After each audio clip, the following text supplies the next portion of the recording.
তো রাধে রাধে বন্ধুরা, দেখো সকালটা শুরু হলো এইভাবে গাছে জল দিয়ে। তো সব গাছে জল দেওয়াটা এটা নিত্যদিনের কাজ। গাছে বেশ সুন্দর ফুলও হয়, ফুল দিয়ে ঠাকুরকে পুজো দিতেও ভালো লাগে। তো তারপরে দেখো টিফিন হয়েছিল পেঁপে আর আলুর তরকারি। মা পেঁপে কাটছিল বসে বসে। মা নিচে বসতে পারে না, তাই চেয়ারের ওপর বসেই বটি দিয়ে মা সবজি কাটাকাটি করে। তো দেখো এইভাবে বয়স হয়েছে তাই নিচে বসতে অসুবিধা হয়। আর এই যে ছেলে, দেখো ছেলে তো মোটামুটি আমার সাথে এরকমই করে। আর ওই দিন আমাদের কাঠে রান্না হয়েছিল, অনেক কাঠ এনেছিল। যদিও ওটা শীতকালেই হয়, তবুও ওই দিন এনেছিল বলে, আর শুকনো ওয়েদার ছিল বলে, তাই ওই দিন কাঠে রান্না হয়েছিল। এই যে মায়ের পেঁপে আলুর তরকারি হচ্ছে,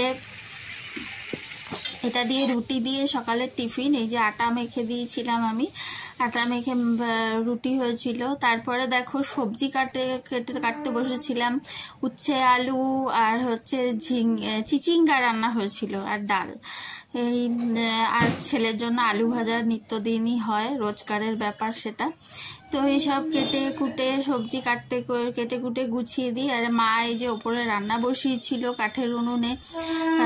সবকিছু নিচ থেকে আমাদের ওপরে তুলতেও হয় টেনে টেনে, কাঠের রান্না হলে।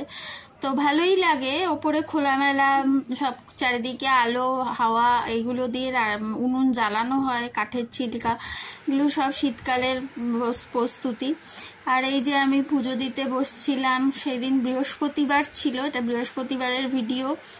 আর ওই দিন সব ঠাকুরকে স্নান টান করে পরিষ্কার পরিচ্ছন্ন জন্মাষ্টমী সাজগোজ খুলিয়ে সব কিছু করে তারপর পুজো দিতেও অনেকটা সময় লেগে গেছিল।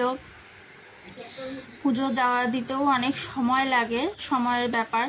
তারপরে মাঝে এই মা রান্নার কিছু ভিডিও তুলেছিলাম। এই যে মা দেখো নাতির জন্য আলু ভাজা করছে, এটা রোজকারের ব্যাপার, রোজ হবেই।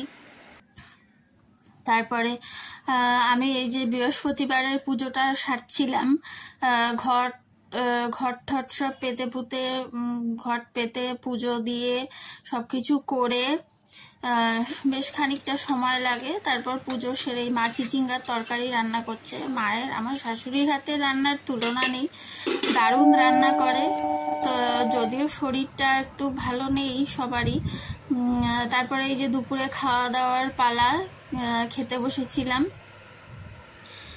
সবাই ছাদে বসেই খাই। দুপুরে যদি কাঠে রান্না হয় তাহলে ওপরে ছাদে বসেই খাওয়া দাওয়া হয়, সেটাও ভালো লাগার। এই যে মা বসে খাচ্ছে, আর ছেলে তো আমার সাথে করেই যাচ্ছে, ও কিছুতেই আমাকে ভিডিও করতে দেবে না, আমার সাথে সমানে আমার পেছনে লাগতেই থাকে। এই যে দেখো এগুলো করতেই থাকে। তারপর সন্ধেবেলা সন্ধে দিয়ে তুলসী তলায় সন্ধে দিয়ে, সেদিন টিচার্স ডে ছিল, শিক্ষক দিবস, আমার স্টুডেন্টরা সবাই এসেছিল। এই যে তুলসী তলায় সন্ধ্যা আরতি করছিলাম, করে সন্ধ্যা টন্ধা দিয়ে তারপরে স্টুডেন্টদের জন্য কিছু খাবার দাবার দোকানে আনতে যাওয়ার ছিল। এই যে দেখো ওরা এসে ওরা আমাকে পেন দিয়েছে সবাই। ওরা সেদিন পড়াশুনো কিছুই করেনি, ওই বসে সবাই মিলে গল্প গুজব এইসবই হলো, আর কিছুই হলো না। তারপর আমি ওদের জন্য কিছু খাবার দাবার এনে ওদের দিলাম। তারপরে ওই ওরা গল্পের বই এনেছিল, সেই গল্পের বইয়ের থেকে আমাকে গল্প পড়ে শোনাতে হবে, সব শুনিয়ে ঠুনিয়ে। তো এই দেখো ভিডিওটা এখানেই শেষ করে দিলাম, আর কিছু দেখানোর মতো সেরকম নেই। তো রাধে রাধে, সবাই খুব ভালো।